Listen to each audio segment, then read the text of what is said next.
Welcome to the Litany of Catholic Martyrs for September 18th. In a secular world that is filled with those who will turn their backs on the one sent by the Creator, we take time today to honor those men, women, and children who joyfully offered themselves as a living sacrifice to Holy Mother Church. As we go about our daily chores, let us bring to mind those martyred men, women, and children with the words of Father John Hardon. Never in the history of the papacy has any bishop of Rome written at greater length about martyrdom than Pope St. John Paul II. His encyclical, The Gospel of Life, devotes 1,000 or more words to the call to martyrdom in our age. He reminds us that the revelation from the Old Testament to the New, and from the time of Christ to the present day, is the history of martyrdom as a witness to the truth. He names Susanna, who refused to consent to lechery and was ready to die to preserve her chastity. He spoke of John the Baptist, who was beheaded by King Herod because he condemned the adulterous marriage of the king. But he especially identifies Jesus Christ as the King of Martyrs, who died on the cross as a witness to the truth which he was sent to proclaim to the world.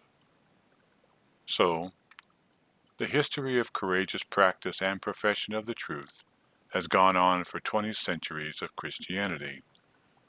We commonly speak of the first 300 years of the Christian era as the age of martyrs. Certainly, tens of thousands of believing Christians laid down their lives rather than compromise their Christian faith and morality to the pagan culture in which they lived. Every single pope, up to the 4th century, died a martyr's death. So, far from crushing Christianity or destroying the church founded by Christ, martyrdom actually contributed to the growth of a Christian civilization. The phrase sanguis martyrum est semen Christianorum, the blood of martyrs is the seed of Christians, was not some pious aphorism. It was a literal fact of history.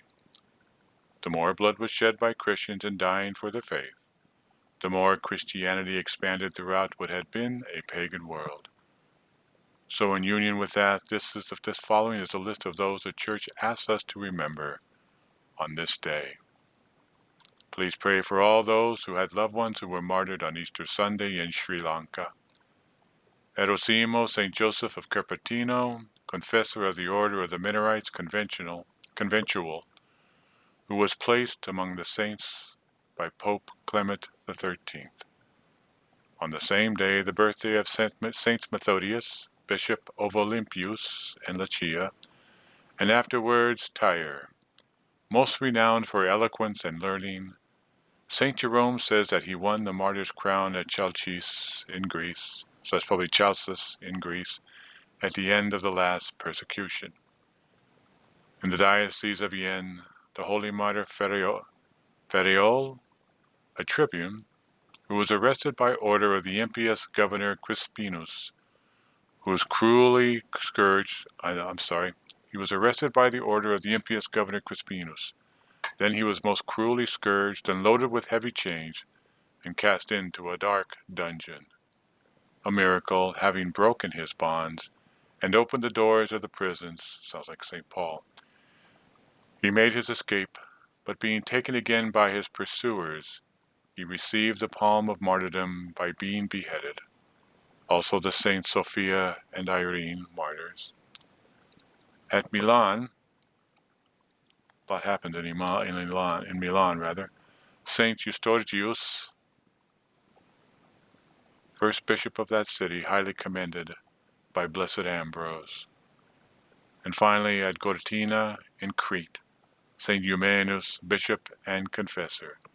These are the men, women, and children that we honor today for their sacrifice for the Church. As we go through our day, if we are presented with a situation where we must defend the faith, may we bring to mind these men, women, and children and act as best we can the way they acted.